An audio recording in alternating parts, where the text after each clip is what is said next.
Good morning students. तो आज हम पढ़ने वाले हैं संख्याओं की अपरिमेयता के प्रमाण के बारे में। इसके पहले की जो 2 वीडियो थी उसके बारे में हमने पहली वीडियो में पढ़ा था यूक्लिड विभाजन प्रमेयिका के बारे में, और कल वाली जो वीडियो थी उसके बारे में हमने पढ़ा था अंकगणित की मूलभूत प्रमेय के बारे में। तो ये 2 वीडियो आपको कैसी लगी आज के हम कमेंट करके बताएं कैसी थी, हमारा कैसा पढ़ाने का तरीका। अगर कुछ भी उनके में से समझ में ना आया हो तो कमेंट जरूर करें। तो आज के इस टॉपिक हम स्टार्ट करते हैं कि संख्याओं की अपरिमेयता का प्रमाण। जो हमारी जो संख्या है उसकी अपरिमेयता प्रमाण को हम किस प्रकार देते हैं। हम जानते हैं कि हम परिमेय संख्याओं किससे हम जानते हैं कि हम अपरिमेय संख्याओं किससे दर्शाते हैं, रूट और उसके अंदर कोई भी संख्या मान लो, जैसे हमने पी मान लिया, इसके द्वारा दर्शाते हैं। यहाँ पर पी क्या है, यहाँ पी क्या है, कोई भी धनात्मक पूर्णांक है।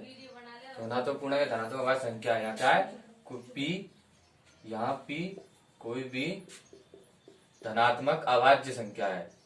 क्या है, धनात्मक अभाज्य संख्या है। क्या है, धनात्मक अभाज्य संख्या है। पी क्या है, एक धनात्मक अभाज्य संख्या है।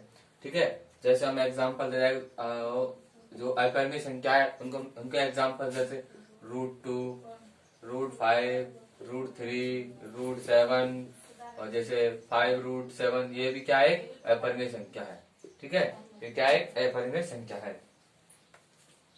ठीक है, अब हम अपरिमेय संख्या के कुछ रूल्स के बारे में पढ़ लेते हैं। जैसे जब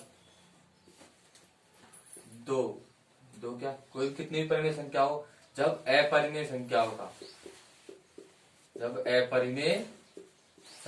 का योग या अंतर किया जाता है, योग व अंतर किया जाता है, तो उनका जो परिणाम ही है, योग व अंतर करने पर जो प्राप्त होता है, योग व अंतर करने पर जो संख्या प्राप्त होती है, तो प्राप्त संख्या भी एक क्या होती है, अपरिमेय संख्या होती है। प्राप्त संख्या भी क्या होती है, एक अपरिमेय संख्या होती है।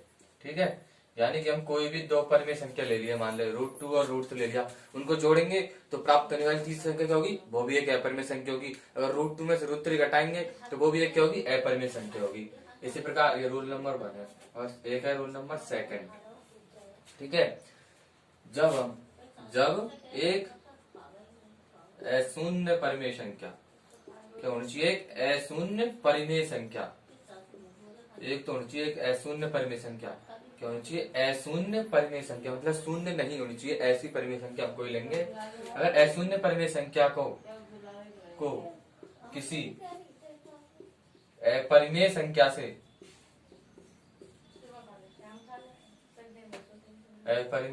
से गुणा, दूसरे तरीका से इसको ले सकते हैं। जब एक अशून्य परिमेय संख्या और कोई भी अपरिमेय संख्या का गुणनफल व भागफल क्या होता है, एक अपरिमेय संख्या होता है। क्या होता है, एक अपरिमेय संख्या होता है, अपरिमेय संख्या होता है। यानी कि जब योग अंतर किया जाता है, क्या किया जाता है, योग व अंतर, यानी कि हम या तो 2 संख्याओं को जोड़ रहे हैं या घटा रहे हैं, तो दोनों संख्या कैसी होनी चाहिए, जितनी हम संख्या कर रहे हैं वो क्या होनी चाहिए, अपरिमेय होनी चाहिए। ठीक है, क्या होनी चाहिए, अपरिमेय होनी चाहिए। लेकिन यदि हम या तो गुणा कर रहे हैं या उसमें डिवाइड कर रहे हैं, तो एक संख्या कम से कम एक संख्या हमारी क्या होनी चाहिए, अशून्य परिमेय होनी चाहिए।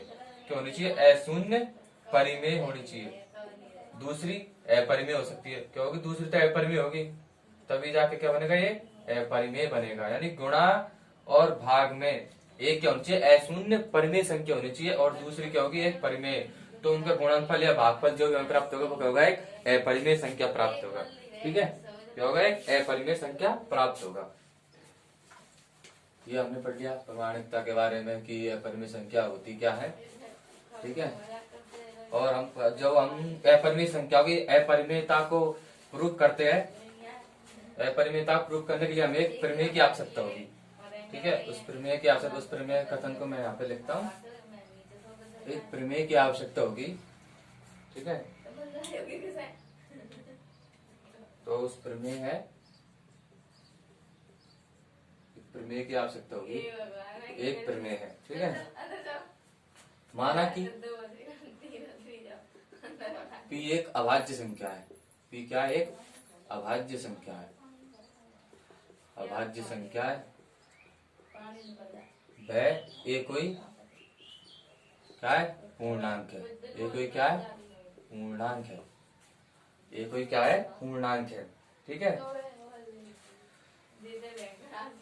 तो अगर P एक अभाज्य संख्या है और ए कोई पूर्णांक है तो आगे क्या कहेंगे? यदि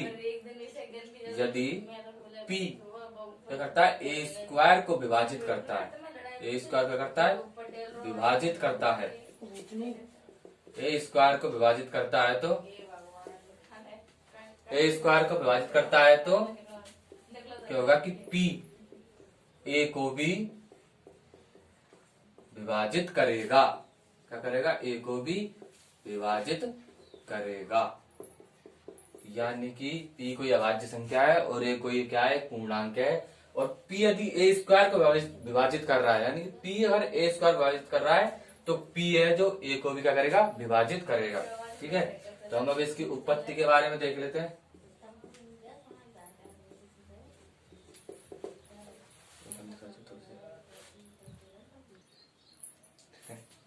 तो उत्पत्ति में हम क्या लिखेंगे?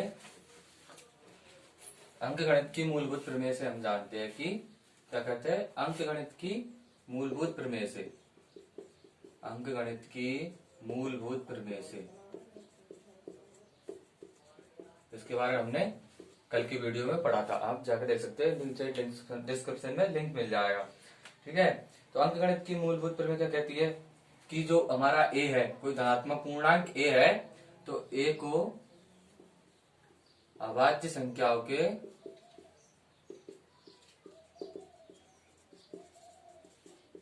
गुणनफल के रूप में,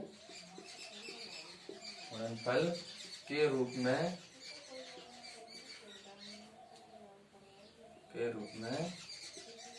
व्यक्त किया जा सकता है। अभाज्य संख्याओं को गुणनफल के रूप में कैसे व्यक्त किया जा सकता है? अतः जो ए है उसको हम कैसे लिख सकते हैं? P1 P2 P3 dot dot dot Pn माना। ठीक है, हमने मान दिया कि हमने A1 को P1 P2 P3 dot dot dot Pn के रूप में लिख लिया। जहां क्या है? P1 P2 P3 dot dot dot Pn क्या है? अभाज्य संख्या है। क्या है? अभाज्य संख्या है। ठीक है, क्या है? अभाज्य संख्याएं है। अब इसको मान लिया समीकरण नंबर 1। अब समीकरण 1 का वर्ग करने पर, ठीक है, इसका वर्ग करेंगे तो A square is equal to P1 P2 P3 dot dot dot Pn into Pn P2 P3 dot dot dot Pn का, इसको ऐसे लिख सकते हैं। ठीक है, इसको आगे लिख सकते हैं P1 square P2 square P3 square dot dot dot Pn square. ठीक है, अब दिया है हमें, क्या दिया है? अब हमें दिया है कि P एक अभाज्य संख्या है, अभाज्य संख्या है जो ए स्क्वायर को विभाजित करती है। क्या करती है? ए स्क्वायर को विभाजित करती है। ठीक है, क्या करती है? ए स्क्वायर को विभाजित करती है। तो अंकगणित की मूलभूत प्रमेय से हम कह सकते हैं, अतः अंकगणित की मूलभूत प्रमेय से, इससे अंकगणित की मूलभूत प्रमेय से हम कह सकते हैं, अंकगणित की मूलभूत प्रमेय से हम कह सकते हैं कि जो P है, जो P है वो क्या है? ए स्क्वायर का एक गुणनखंड है।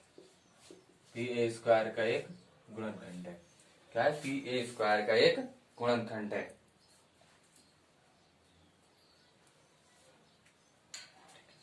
और जो मूलभूत की जो अंकगणित की मूलभूत प्रमेय क्या होती है, उसके अद्वितीयता के सिद्धांत से, उसके अद्वितीयता के सिद्धांत से, अद्वितीयता के सिद्धांत से हम कह सकते हैं,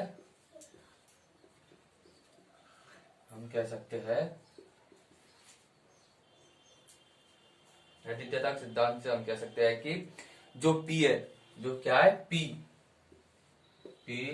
P1 P2 P3 dot dot dot Pn में से क्या होगा, कोई एक संख्या होगी। जो P है हमारा वो P1 P2 P3 dot dot P में से क्या होगी, कोई एक संख्या होगी। तभी तो जो क्या है, इसको अभाज्य संख्या गुणनखंड के रूप में लिख दिया। और जो गुणनखंड क्या है, तो जो हमारी अंकगणित की मूलभूत प्रमेय होती है, उसके अद्वितीय सिद्धांत कहता है कि उसका जो गुणनखंड है केवल उसमें अद्वितीय होता है। किसी भी अभाज्य संख्या गुणनखंड क्या होता है, अद्वितीय होता है। तो जो P एक अभाज्य संख्या है, तो जो क्या होगा, इसी का एक पार्ट है, यानी कि P P1 P2 P3 का ही एक पार्ट है। चूंकि अब हम जानते हैं कि जब P क्या है, P1 P2 P3 dot dot dot Pn का ही पार्ट है, Pn का ही भाग है। ठीक है, तो जब P क्या है, ए स्क्वायर विभाजित करता है, और P क्या है, इनमें से P1 P2 P, तो एक, इससे हम लिख सकते हैं हमारी समीकरण नंबर 1 से कि अगर P P1 P2 P3 का भाग है, तो A P1 P2 P3 dot Pn से विभाजित है, इसके गुणनखंड है, तो P भी इनका ये क्या है, A का ये गुणनखंड है। तो P भी, अतः P भी A का एक गुणनखंड है। क्या है, गुणनखंड है। अतः सिद्ध होता है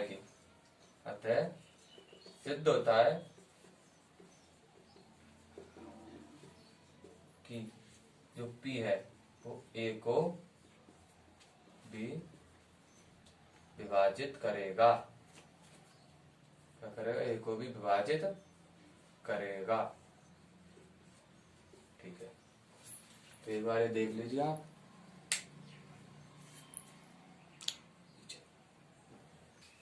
ठीक है, तो हम अब एक एग्जांपल ले लेते हैं आपकी बुक का।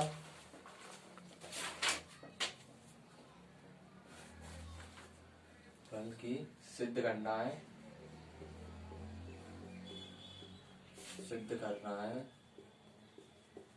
√5 एक अपरिमेय संख्या है। क्या एक अपरिमेय संख्या है। ठीक है, √5 एक क्या है, एक अपरिमेय संख्या है। तो हल, अगर हमको इसको अपरिमेय सिद्ध करना है तो हम क्या मानेंगे, विरोधाभास मानेंगे, मतलब इसके विपरीत मान लेंगे कि जो है √5 एक क्या है, परिमेय संख्या है। क्या एक परिमेय संख्या है, हमने मान लिया। क्या कर लिया, मान लिया कि √5 एक क्या है, एक परिमेय संख्या है। ठीक है, अगर ये परिमेय संख्या है तो हम √5 को क्या लिख सकते हैं, मानक A/B के रूप में लिख सकते हैं, जहां B नॉट इक्वल टू 0 व A व B क्या है, सहअभाज्य संख्या है। क्या है, सहअभाज्य संख्या है। ठीक है, तो हम इसको आगे सॉल्व करेंगे, इसको ब्रश गुणा कर देंगे, V√5 is equal to A। ठीक है, तो इसको वर्क करने पर इसका वर्क कर देंगे, यानी कि B² 5B² is equal to क्या हो जाएगा, A² हो जाएगा। तो इस समीकरण से इसको समीकरण नंबर 1 दे देंगे। इससे हम कह सकते हैं कि जो 5 है A² को विभाजित करता है, 5 A² को विभाजित करता है। अतः प्रमेय से, जो हमने अभी प्रमेय पढ़ी थी, प्रमेय से हम कह सकते हैं कि 5 A को भी क्या करेगा, विभाजित करेगा। 5 A को भी क्या करेगा, विभाजित करेगा। ठीक है, इसको हम दे देते हैं समय कथन नंबर 2। ये कथन माने कि फर्स्ट दे देते हैं इसको ऐसे, ये क्या हमारा कथन हो गया। ठीक है, अब इस कथन से हम, इस कथन के हिसाब से हम लिख सकते हैं A को निम्न प्रकार लिख सकते हैं। A को हम निम्न प्रकार लिख सकते हैं ए को हम लिख सकते हैं कि ए है वो 5c के बराबर है। हमने मान लिया कोई एक पूर्णांक ए है वो किसके बराबर 5c। यहाँ पर c क्या है, c कोई पूर्णांक है, c कोई पूर्णांक है। ठीक है, अब ए का मान समीकरण 1 में रखने पर, ए का मान समीकरण 1 में रखने पर, ए का मान समीकरण 1 में रखने पर, अब ए का मान समीकरण 1 में रखेंगे तो ये तो 5b², ए का मान इसमें रखेंगे तो 5c का whole square, then implies 5b² is equal to 25c²। ठीक है, तो क्या आ जाएगा 5b², 5 से कट जाएगा 25। ठीक है, तो b² इक्वल टू 5c²। तो समीकरण नंबर 3 से हम कह सकते हैं कि ये जो 5 है क्या करता है, b² को विभाजित करता है। क्या करता है, 5b² को विभाजित करता है। ठीक है, अतः प्रमेय से 5 b को भी विभाजित करेगा, विभाजित करेगा।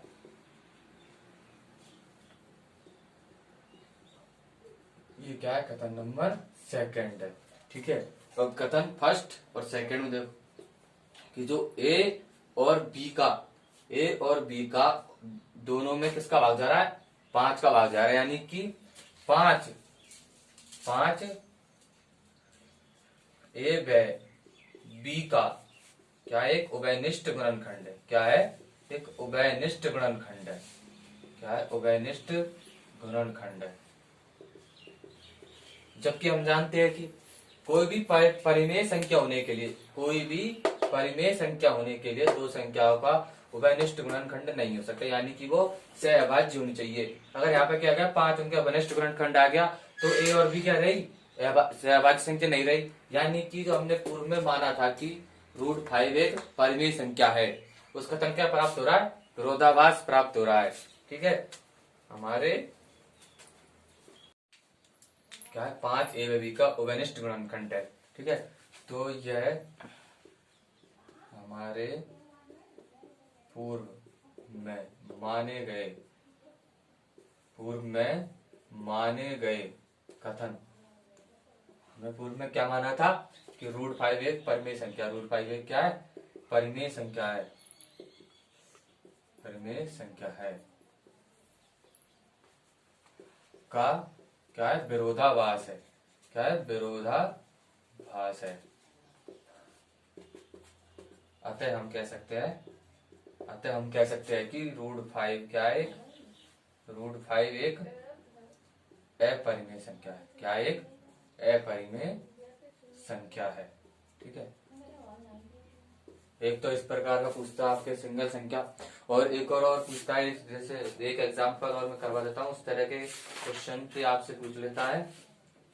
ठीक है, आपकी जो एक्सरसाइज 2.3 है उसका पहला क्वेश्चन, तो क्या है, पहला क्वेश्चन है RVSC की जो बुक है उसका पहला क्वेश्चन कि सिद्ध करना है, क्वेश्चन नंबर 1 सिद्ध करना है, सिद्ध करना है 5 माइनस √3 एक अपरिमेय संख्या है। क्या एक अपरिमेय संख्या है।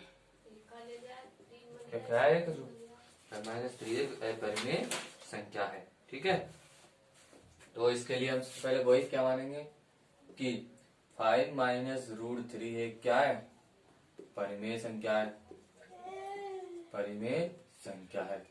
ठीक है, अगर ये परिमेय संख्या है तो इसको फिर से 5 माइनस √3 कैसे लिख सकते हैं, a/b के रूप में लिख सकते हैं, जहां b क्या है, नॉट इक्वल टू 0, वह a, b क्या है, a, b सहअभाज्य संख्या है। क्या है, सहअभाज्य संख्या है, सहअभाज्य संख्या है। ठीक है, क्या है, सहअभाज्य संख्या है। अब इसका पक्षांतरण कर लेंगे, 5 और a प्लस b प्लस के √3, अब इसका कर देंगे वर्ग कर देंगे, वर्ग करने पर इसका वर्ग करेंगे तो 25 बराबर a प्लस बी प्लस √3 का होल स्क्वायर। 25 बराबर a square upon B square plus 2 a upon B into √3 plus √3 का स्क्वायर कितना आएगा 3। तो इसका इधर पक्षांतरण कर देंगे तो 25 माइनस 3 बराबर a square upon B square plus इसको a अपॉन बी, 2 को √3 के साथ 2 √3 लिख सकते हैं। ठीक है, अब इसको भी इधर पक्षांतरण कर देंगे। 25 में से 3 का कितना होता है 22, इसको इधर जाएंगे तो माइनस के a square upon B square कितना होता है a अपॉन बी और 2 √3। अब इधर इसका बी स्क्वायर क्या आ जाएगा लघुत्तम हो जाएगा, यानी कि बी स्क्वायर लघुत्तम लेंगे तो 22 बी स्क्वायर माइनस के a square is equal to a upon B into 2 √3। देखो एक बी से एक बी तो क्या हो जाएगा कैंसिल हो जाएगा, एक बी से एक बी क्या हो जाएगा कट जाएगा। और जो इसका नीचे, इसको नीचे हम गुणा कर देंगे, जैसे कि 22 बी स्क्वायर माइनस के a स्क्वायर ये है और अपने पास क्या है b पहले से है, एक a और एक 2, यानी कि 2 a भी यहाँ हो जाएगा और ये बराबर में क्या बच जाएगा √3 बच जाएगा। ठीक है, बराबर में क्या बच जाएगा √3। अब हम कह सकते हैं कि समीकरण नंबर ये तो अपना 1 हो गया, ये क्या हो गया 2 हो गया। समीकरण 2 में हम कह सकते हैं कि a व b क्या है धनात्मक पूर्णांक है। क्या है धनात्मक पूर्णांक है, a व b धनात्मक पूर्णांक है, इसलिए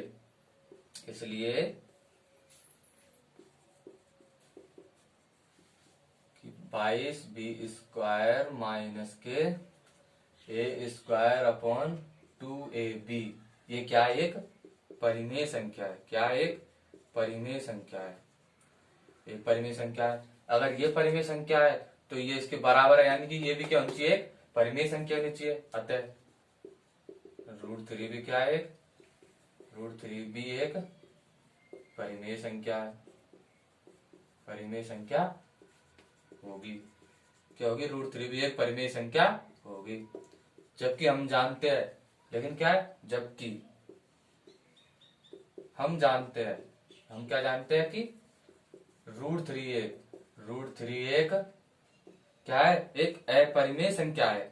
क्या एक अपरिमेय संख्या है, √3 क्या एक अपरिमेय संख्या है। ठीक है, तो ये क्या हो गया हमारे कथन का विरोधाभास हो गया। √3 क्या होती है एक परिमेय, जबकि हमारी क्या आई है ये परिमेय संख्या आई है, तो क्या हो गया विरोधाभास हो गया। विरोधाभास किस लिए, क्योंकि हमने पहले गलत माना था कि 5 माइनस √3 एक क्या है परिमेय संख्या है, ये हमने पहले क्या मान लिया गलत मान लिया। तो हम नीचे लिखेंगे इससे इस कथन से अतः हमारे पूर्व में माने गए कथन का विरोधाभास हो रहा है। क्या हो रहा है विरोधाभास हो रहा है। अतः हम क्या कह सकते हैं कि जो 5 माइनस √3 है जिसको हमने परिमेय माना था वो क्या एक 5 माइनस 3 एक अपरिमेय संख्या है। क्या एक अपरिमेय संख्या है। ठीक है, ये हमारी आज क्लास कंप्लीट हो गई। अगर आज क्लास में आपको कोई भी डाउट हो तो नीचे कमेंट में जरूर हमें बताएं और हमारे चैनल को जरूर सब्सक्राइब करें। Thank you.